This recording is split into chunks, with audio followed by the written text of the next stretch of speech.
How are you students, myself Ashish Modi. फिर से मैं मोदी क्लासेस में आपका स्वागत करता हूँ। Today we discussed about the thermodynamic about the part 3। मैंने ऑलरेडी पार्ट 1 पार्ट 2 अपनी चैनल पे डाल चुका हूँ। तो पहले पार्ट 3 में आके पहले आप पार्ट 1 पार्ट 2 में विजिट कर लीजिए और अपनी कॉपी में लिखिए अच्छी तरह से, क्योंकि फर्स्ट पार्ट 1 पार्ट 2 में पूरा मैंने बेसिक सिखाया था कि थर्मोडायनेमिक क्या है, उसका फर्स्ट लॉ क्या कहना चाहता है। इसके अलावा डिप्लोमा और डिग्री का जो सब्जेक्ट है FMHM, उसका भी कई सारे मैंने पार्ट डाल चुका हूँ। तो आई रिक्वेस्ट यू वो सब विजिट कर लीजिए और उसके जो सारे प्रॉपर्टीज, जैसे फ्लूइड की प्रॉपर्टीज के कई सारे एग्जाम्पल्स मैंने करवा चुका हूँ जो GQ के पेपर में पूछे जाते हैं। ठीक है, आज हम डिस्कस करेंगे थर्मोडायनेमिक पार्ट 3 में। हमने लास्ट लेक्चर में थोड़ा रिवाइज करवा देता हूँ। कल लास्ट लेक्चर में हमने सिस्टम क्या है वो डिस्कस कर लिया था, कितने टाइप के सिस्टम है वो पढ़ लिया था। दूसरा है आपका बाउंड्रीज क्या क्या है, कैसे वो बाउंड्रीज में अवेलेबल होता है। ठीक है, वो सब हमने क्या कर लिया है, डिस्कस कर लिया है। दूसरा स्टेट, उसकी स्टेट कैसी होती है। दूसरा हमने डिस्कस कर लिया था इक्विलिब्रियम चीज क्या है। वो सब बेसिक चीजें हमने पढ़ रखी है। अब जो बाउंड्रीज होती है, जो क्लोज्ड ओपन जो भी होती है, जैसे मैंने कई सारे वो बॉयलर की, फ्लो ऑफ द पाइप की, नोजल की, कई सारे एग्जाम्पल के थ्रू, प्रैक्टिकल थ्रू एग्जाम्पल समझाने की कोशिश किया है। जिस बच्चे नया है तो I request you part 1 part 2 visit कर लीजिए, उसके बाद आपको ये समझ में आ जाएगा। आज हम डिस्कस कई चीज़ों पे करने वाले हैं, छोटी छोटी चीज़ों पे जो बहुत यूज है और पूछी जाती है उसके बेसिक। तो हम आज डिस्कस करेंगे हीट के बारे में, दूसरा वर्क के बारे में, तीसरा पावर के बारे में। जो छोटी छोटी चीज़ें वेरी इंपॉर्टेंट है, very important of your syllabus. Heat, work, power, energy, exergy. ठीक है, यानी heat, work, power, energy, exergy, ये कई सारी छोटी छोटी चीजें यहाँ होती है। ठीक है, तो हमें ये सब आपको क्या करना है, पढ़ना है कि heat, work, power, energy, exergy. पहले हम चुनेंगे एनर्जी, क्योंकि सारी चीजें एनर्जी से ही होती है। उसके बाद हम हीट पे जाएंगे, क्योंकि हीट पे ही एनर्जी आएगी। तो पहले हम एनर्जी पे जाते हैं। तो फर्स्ट ऑफ ऑल एनर्जी, आप भी मेरे साथ टाइटल लगाओ कि एनर्जी। अब एनर्जी को इंडिकेट किया जाता है ई से। अब सिंपल भाषा में बोलूं तो आप जब स्टैंडर्ड 8-9 में थे वहां आपने ऑलरेडी पढ़ा है क्या, वर्क एबिलिटी। हमें क्या करना है, एनर्जी यानी ability to do work. Gujarati में कहवाय कार्य करवानी क्षमता। एबिलिटी टू डू वर्क यानी वर्क करने की आपके में जो स्ट्रेंथ होती है, ताकत होती है, उसको मैं क्या बोलूँगा, एबिलिटी टू डू वर्क, उसको मैं बोलूँगा एनर्जी। समझ में आया। यानी कोई बंदा एक काम 5 घंटे में पूर्ण फिनिश करता है, कोई दूसरा बंदा वही काम 5.5-6 में फिनिश करता है। तो हर रोज की एबिलिटी कैसी होती है, हर एक चीज़ की अलग अलग होती है। ठीक है, समझ में आया। अब किसी भी टाइप की एनर्जी, और एनर्जी के कई टाइप है, हमने ऑलरेडी अदर सब्जेक्ट में पढ़ा होगा और ऑलरेडी मैंने ये सब कुछ करा लिया कि कितनी टाइप की एनर्जी है, कौन कौन सी है। तो कई सारे टाइप की एनर्जी होती है, kinetic energy, mechanical energy, electrical energy, कई सारे एनर्जी होते हैं। ठीक है, कई टाइप के एनर्जी होते हैं जो आपको ध्यान में रखना होगा। समझ में आया। काइनेटिक एनर्जी, मैकेनिकल एनर्जी, कई सारे एनर्जी, और कोई भी एनर्जी हो उसका यूनिट क्या होता है, जूल। JOULE, याद रखना, उसका यूनिट क्या होता है, जूल। समझ में आया कि उसका यूनिट क्या होता है, आपका जूल। तो यहाँ ऑल, चाहे वो इलेक्ट्रिकल एनर्जी हो, चाहे वो मैकेनिकल एनर्जी हो, कोई भी टाइप की एनर्जी हो, आपका यूनिट सेम ही रहेगा। कौन सा वाला, जूल। ठीक है, चलो हम थोड़ा आगे चलते हैं। आपको थोड़ा उसके बारे में जो काइनेटिक एनर्जी का इक्वेशन है वो भी आपको क्या होना चाहिए, याद होना चाहिए कि what is the formula. Kinetic energy का फॉर्मूला है 1/2 mv²। दूसरा है आपका पोटेंशियल एनर्जी का फॉर्मूला mgz।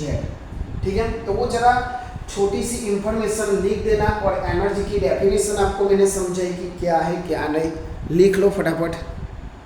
चलो, अब ये एनर्जी जो लोग मैकेनिकल में है या केमिकल में है, ठीक है, उनको पहले आ ही गया है कौन से सब्जेक्ट में, एलिमेंट्स ऑफ मैकेनिकल इंजीनियरिंग, जो आपका फर्स्ट सेम में सभी स्ट्रीम में सब्जेक्ट था।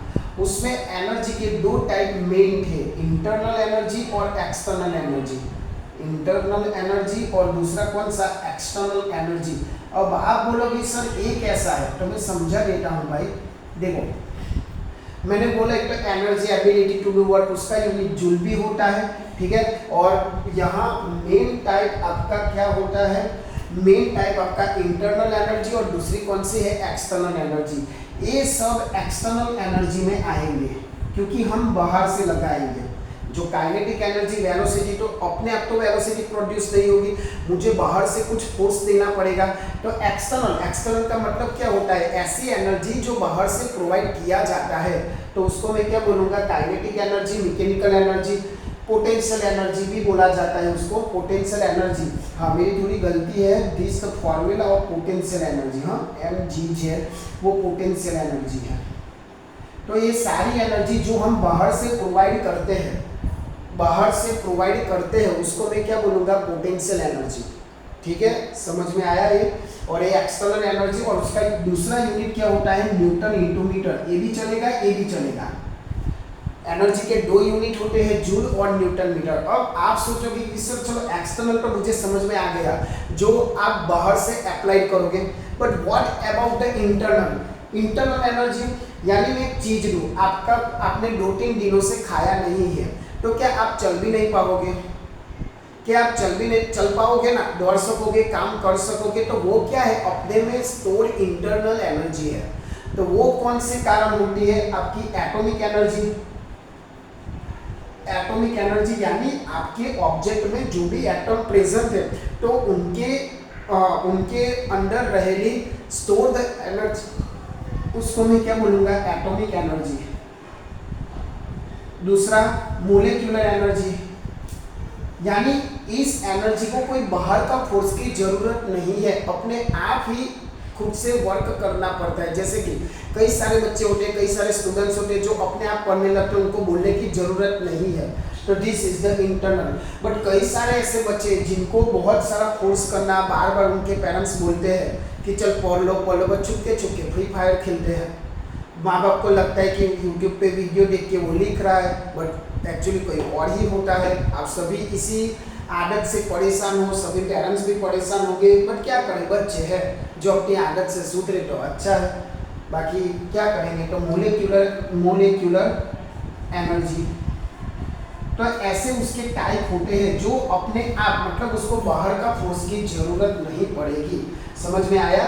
तो एनर्जी का दो बेसिक टाइप था, आपका एक्सटर्नल एनर्जी जो हमें बाहर से क्या करना पड़ता है, फोर्स, जिसमें काइनेटिक एनर्जी, पोटेंशियल एनर्जी और कई सारे एनर्जी होते हैं। बट यहाँ क्या है, हम लंबा डिस्कस में नहीं जाते, सिर्फ यहाँ क्या है, इंट्रोडक्शन है आपका एनर्जी के बारे में, आपके चैप्टर 1 सिलेबस में। उसका दो यूनिट होता है, जूल, और दूसरा कौन सा होता है, न्यूटन इंटू मीटर। दूसरा, इंटरनल एनर्जी में किसी भी बाहर का फोर्स की जरूरत नहीं है। ठीक है, उसको मैं क्या बोलूँगा, आपका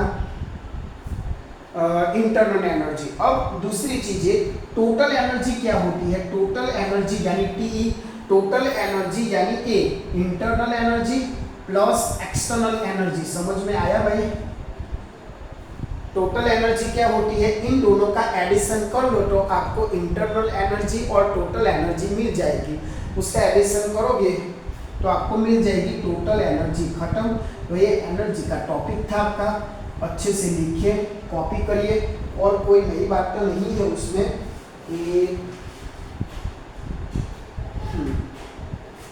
ठीक है,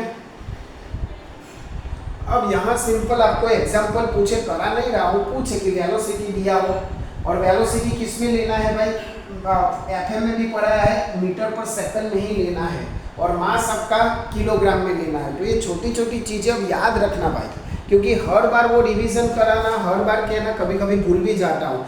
तो आपको ऐसा यूनिट आपको क्या रखना है, याद रखना है, ठीक है, कि हमें क्या चाहिए क्या नहीं चाहिए। तो वो जरा चीज़ें, अब एनर्जी हमारा टॉपिक यहाँ ख़त्म होता है, उसके बाद हम हीट पे जाते हैं ताकि क्या है स्टेप बाय स्टेप आप चल सके। चलो टाइटल लगाओ हीट, पहले अच्छी तरह से लिख लो। चल आगे जाते हैं हम हीट। अब हीट किसे बोलते हैं, जब मैंने थर्मोडायनेमिक का पार्ट 1 डाला था उसमें 2 डिफरेंस लिखा था टेम्परेचर एंड हीट के बारे में, पता हो तो, अगर नहीं पता है तो आई रिक्वेस्ट की, मैंने पहले ही बोला कि वो विजिट कर लीजिए ताकि आपको दिक्कत ना हो। थोड़ा रिवीजन करवा देता हूँ। 2 चीज़ होती है हमारे थर्मोडायनेमिक में, टेम्परेचर मैंने बोला था कि इट इज़ द ब्रांच और डील्स ऑफ द इंजीनियरिंग, जिसमें हम किसको बारे में स्टडी करेंगे, हीट एंड टेम्परेचर के बारे में। अब देखो टेम्परेचर क्या होता है, इट इज़ द प्रॉपर्टी होती है जिसका यूनिट क्या होता है, डिग्री सेल्सियस मेजरमेंट करते हैं हम लोग, तो it is the one type of the property. But जो आपका जो हीट है वो क्या है, it is the one type of energy, जो हमने अभी एनर्जी लिखा ना, समझा ना, वही है, it is the one type of energy, it is the one type of energy, it is the one type of energy, यानी वो क्या है आपका, it is the one type of the energy, energy ही होती है। और वो भी मैंने बोला कोई भी एनर्जी हो, चाहे external, internal, mechanical, chemical, kinetic, जो भी एनर्जी हो उसका यूनिट क्या होता है, जूल, उसका यूनिट क्या होता है, जूल। समझ में आया। अब इस टॉपिक में क्या होता है भाई कि it is the one type of the energy, इस टॉपिक में क्या होता है, इस टॉपिक में होता है भाई कि जो एनर्जी होती है ना, एनर्जी वो one place to another place, energy is transfer, energy is transfer, energy is transfer from one place to another place, one place to another place.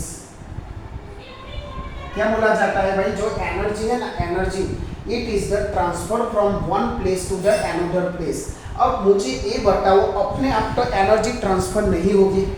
मैंने बोला था कि चाय आपकी चाय मैंने गरम करने रखी है, ठीक है, चाय मैंने गरम करने रखी है और वो अपने आप क्या होगी, ठंडी होगी।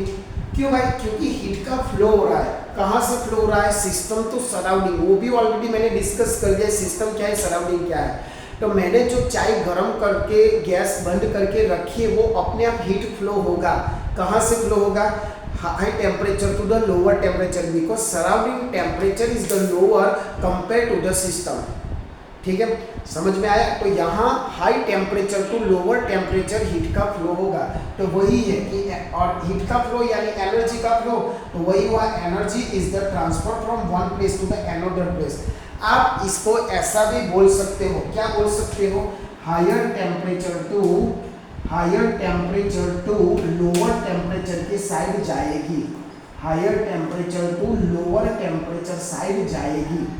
ठीक है, समझ में आया। एनर्जी कहाँ से कहाँ जाएगी, higher temperature to lower temperature की साइड जाएगी। इसको मैं बोलूँगा हीट फ्लो। दूसरा, हीट कैसा है, पार्ट फंक्शन है। क्या है, पार्ट फंक्शन है। अब आप बोलोगे सर ये क्या है। अब देखो, थर्मोडायनेमिक में 2 तरह के फंक्शन होते हैं, point function and part function. Part function यानी क्या, सपोज कि जो प्रॉपर्टी पार्ट पे डिपेंडेंट हो। अब यहाँ मैं ड्रॉ कर रहा हूँ छोटा सा समझने के लिए, आपको एग्जाम में ऐसा कुछ करने की जरूरत नहीं है। मुझे यहाँ से ए और बी तक जाना है, सिंपल। ठीक है, तो कोई बंदा ऐसा सीधा जाता है, कोई बंदा इधर जाता है, तो कोई बंदा इधर जाता है। समझ में आया। पहुंचना कहाँ है, बी पॉइंट पे पहुंचना का है, बी पॉइंट पे, बट कोई सीधा जाता है, कोई ऐसा जाएगा, कोई ऐसा जाएगा। अब एक जो पार्ट फंक्शन है, क्योंकि देखो भाई, ये सीधा जाएगा तो एनर्जी कैसी होगी, कम यूज होगी। ये उल्टा सीधा जाएगा तो एनर्जी ज्यादा उसको लगेगी, एनर्जी उसको क्या लगेगी, ज्यादा यूज में होगी। तो और इधर से भी जाएगा तो एनर्जी, यानी पार्ट चेंज होगा तो आपकी एनर्जी का जो यूज है वो चेंज होगा। इसीलिए हीट क्या है, it is the one type of the part function. यानी आप खुद से भी आइडेंटिफाई कर सकते हो, खुद से भी आइडेंटिफाई कर सकते हो कि जो हीट है ना वो और कोई दूसरी प्रॉपर्टी जो पार्ट पे डिपेंडेंट है, it is the part function. समझ में आ गया कि कौन है पार्ट फंक्शन, क्या है पार्ट फंक्शन। पार्ट बदल दिया जाए तो उसमें चेंजेस होगा, it is called the part function. और हीट ऐसे टाइप की प्रॉपर्टी है जो हम बदल सकते हैं अगर हम पार्ट बदले तो।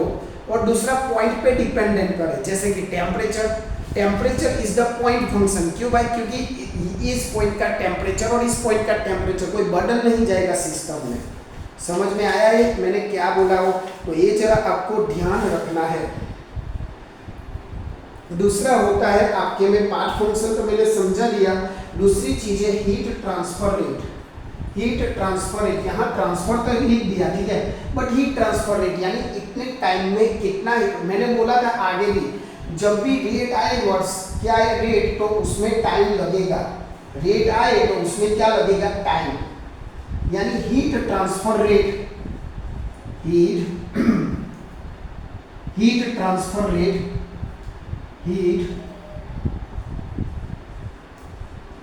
हीट ट्रांसफर रेट यानी यूनिट टाइम में कितना हीट ट्रांसफर होगा, यूनिट टाइम में कितना हीट ट्रांसफर होगा, उसको मैं क्या बोलूंगा, यूनिट टाइम में कितना रेट ट्रांसफर होगा उसको मैं बोलूंगा हीट ट्रांसफर रेट। समझ में आ गया, यूनिट टाइम हीट ट्रांसफर, ठीक है। अब दूसरी चीज, लास्ट चीज जिसमें मुझे बताने रह गई कि हीट ट्रांसफर की जो साइन होती है वो कभी नेगेटिव लिया जाता है कभी पॉजिटिव। तो सीधी सी बात है, जब हीट का लॉस होता है, यहाँ मैं लिख देता हूँ, जब हीट का क्या होगा, लॉस होता है, हीट का लॉस, तो आपको क्या लिया जाएगा, नेगेटिव साइन। समझ में आया, हीट का लॉस होगा तो नेगेटिव साइन, और हीट गेन होगी ना तो आपका क्या मिलेगा, पॉजिटिव साइन। यहाँ मैं लिख देता हूँ हीट गेन होगा, किसी सिस्टम में हीट में दे रहा हूँ, जैसे मैं चाय गर्म कर रहा हूँ, ठीक है, तो it is the positive. But चाय अपने आप ठंडी हो रही है तो इट इज द नेगेटिव। यानी सिस्टम से हीट लॉस होगा तो वो हम नेगेटिव साइन से इंडिकेट करेंगे। अगर सिस्टम में हीट ऐड होगा तो हम क्या करेंगे, उसमें पॉजिटिव साइन। जो ये चीज है जो मैंने अभी बनाया, it is the very important for examples. जब ये सम करने के लिए हमें यूज होगा, पॉजिटिव कब बनाना है, नेगेटिव कब बनाना है, ठीक है, समझ में आया है। तो हीट ए हो गया आपका,